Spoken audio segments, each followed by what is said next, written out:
La radio du Salon de la Radio 2016. Génération Jeune Talent. On remercie encore nos partenaires, voilà, je le dis encore, mais c'est un petit peu une obligation parce que sans eux, rien ne serait possible. Maxillaire, Broadcast Associé, Open Radio, A2PRL, lesvoix.fr, Towercast et endirecttv.com. Nicolas Mérieux de France 4 qui est à mes côtés et qui va commencer tout de suite. Bonjour, bonsoir. Effectivement, je m'appelle Nicolas Mérieux, je suis animateur télé, mais aussi comédien, humoriste, youtubeur, réalisateur, auteur. En fait, je suis une espèce d'artisan de l'audiovisuel avec une caractéristique commune, c'est que j'aime le verbe, j'aime le mot. C'est une chose d'ailleurs très étonnante parce qu'au bac de français, j'ai hérité d'un magnifique 5 sur 20. Donc j'étais pas vraiment prédestiné à faire ça. J'ai des parents plus médecins et kinés. Donc au début, j'ai essuyé les bancs de la fac de médecine pour faire plaisir à ma mère, de kiné pour faire plaisir à mon père, et puis de sport. Ça, c'était juste pour leur faire chier. Et du coup, comment es-tu devenu humoriste ? Parce que j'ai vite compris que quand on est con comme je suis, mieux vaut se spécialiser. Et du coup, je suis monté à Paris il y a 4 ans, je suis de Grenoble à la base.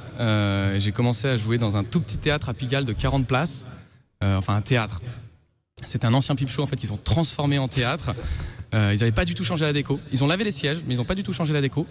Et on peut encore voir les rideaux rouges à paillettes, des miroirs au plafond. La scène était ronde, elle tournait, tu sais, comme ça. C'était un plateau tournant. Moi, ça me faisait marrer de temps en temps. Je m'allongeais dessus, j'avais l'impression d'être un sushi.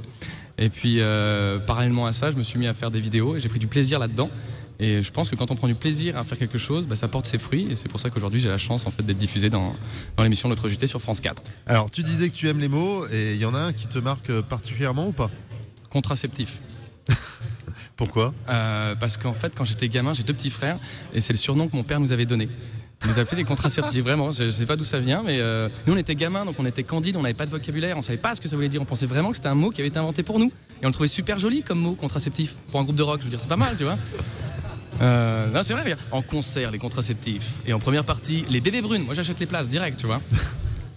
Et puis, non, tu vois, mon père, je pense qu'il a un réel problème en fait avec les mots. Il n'a pas conscience de l'impact qu'ils peuvent avoir. Aucune conscience. Je sais pas comment dire. Moi, par exemple, je donne un exemple comme ça.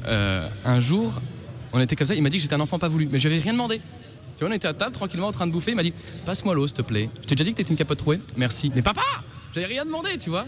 Mais je lui en veux pas. Je lui en veux pas parce que s'il est comme ça, je pense que en grandissant, je l'ai compris. Chaque conséquence a une cause. Et la cause, là, je pense que c'est mon grand-père. C'est vrai que mon grand-père, c'était un berger. Il n'est jamais allé à l'école de sa vie, mon grand-père. Il a passé plus de temps dans sa vie avec des animaux qu'avec des êtres humains. Je l'ai jamais entendu parler. Une fois, il a dit mais j'ai pas compris. Tu vois. Pas vraiment compris. Là, d'ailleurs, la seule fois où j'ai entendu mon grand-père parler, c'est quand j'ai voulu lui dire que je l'aimais. Parce que bon, il est un peu vieux et je lui avais jamais dit de ma vie. Et j'avais envie de lui dire un jour. Et je lui ai dit, la seule chose qu'il a su me répondre, c'est je sais, mais pousse-toi devant la télé. Bon, et maintenant que vous êtes dans la télé, qu'est-ce que vous lui dites à votre grand-père ? Papy, ça sert à rien de pousser de la télé, en fait, c'est moi qui suis dedans. Bah On peut l'applaudir, c'était Nicolas Mérieux de France 4 qui vous rejoint tout de suite. Rémi et les membres du jury, je vous rappelle que c'est la finale du concours des jeunes talents. On est dans la catégorie animateur et animatrice télé. On va retrouver une animatrice charmante d'ailleurs dans quelques instants. Mais tout de suite, c'est Nicolas qui vous rejoint pour Absolument. Les questions du jury. On l'applaudit, Nicolas Mérieux de France 4, dont la spécialité sur France 4, c'est quand même de raconter les histoires en vidéo. Absolument. Donc là, c'est un exercice qui est un petit peu différent. C'est différent. Alors, donc, les questions à Nicolas. Qui veut commencer? Le micro va être tendu à Céline Dabouras, qui s'y colle de Téléstar. Linda.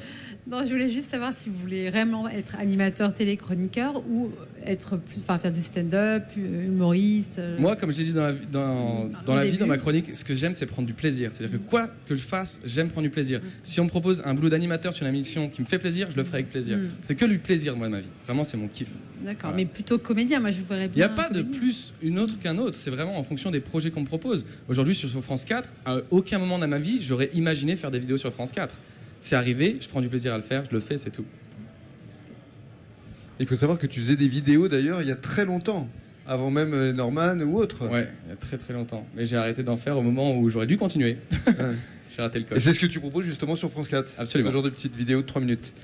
Arnaud Arnebic. Oui, justement, on avait vu les petites vidéos. Là, il y a pas mal de montage sur les vidéos. C'est monté, t'as des effets de caméra, des effets de zoom, des effets spéciaux. Ouais.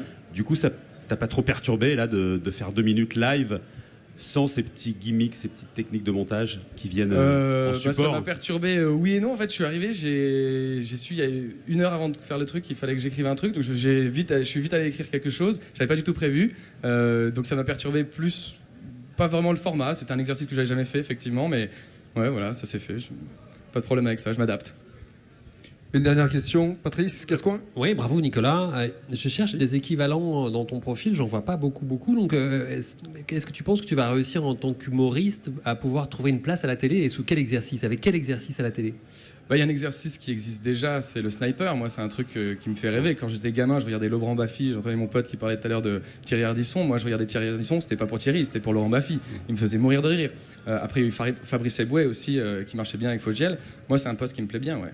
Oui, ça peut marcher, effectivement. Très bien. Ah, non. Il y avait une dernière question d'Isabelle ou pas? Oui, non. Bah, c'était bon, c'était 3. Ok, ça merci. y est, on atteint le quota. Merci beaucoup, Nicolas Mérieux. Chaque jour, des débats, des analyses, des commentaires. Retrouvez l'essentiel du Salon de la Radio 2016 sur salondelaradio.com et sur la lettre.pro. La radio du Salon de la Radio 2016.